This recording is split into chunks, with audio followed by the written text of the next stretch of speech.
Hello and welcome back to another edition of Random Videos. And today's topic, as we know, is about cinema. But before we get into the question, let's go back to why cinema matters, or should we say, why it is still a relevant topic. Although we've we've been hearing the word content for the past 10 years now, but still cinema is out there. Uh, no matter how many Avengers and superhero movies are made, cinema is still out there. No matter how much Martin Scorsese, cries about the rise of content and the downfall of cinema as an art form, we are going to have movies that won't change, right?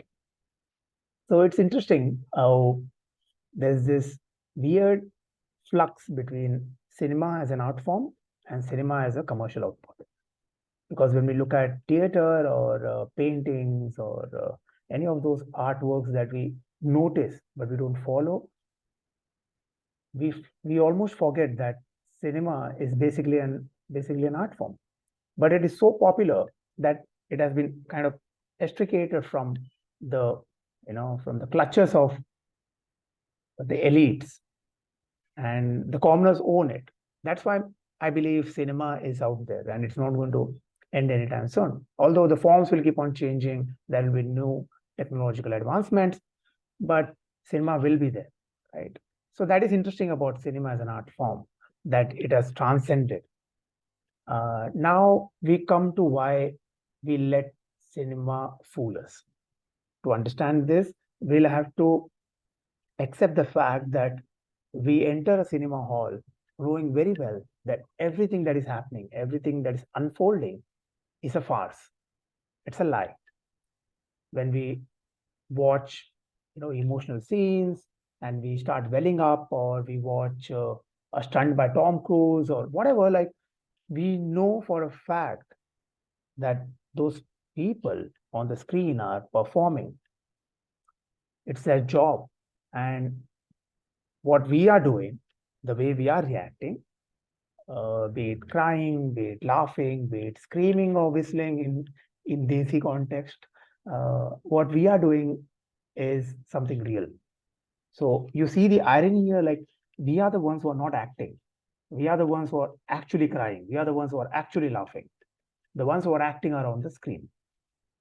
So this is something I find very, very intriguing about cinema as an art form, that it it makes you become real with the screen, with the big screen, and that is, I believe, is unprecedented. That is like a communion of sorts, like people gathering, strangers gathering in an empty room, in a darkened room, and we are all experiencing the same thing. We are all having the same feelings and emotions expressed in front of the screen.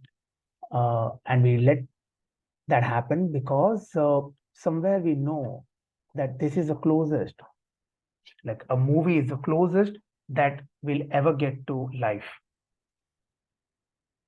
No other medium of expression, be it books, theater, painting, sketches, nothing will come close to replicating life the way cinema does. And we let our brain fool us. Like, we let go of all the facts, and we stick to those moments of relief, of entertainment. And I think it's a beautiful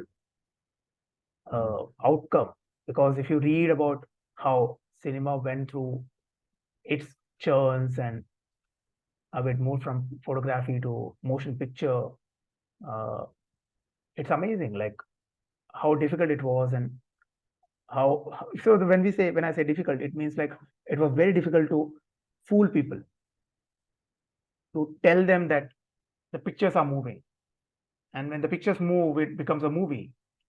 And obviously in the early days it was silent, and then it started talking, so it became talkies, and it kept on moving from one technological advancement to next, to next, to next, and here we are today, talking about experiencing nuclear event, thanks to Oppenheimer, or something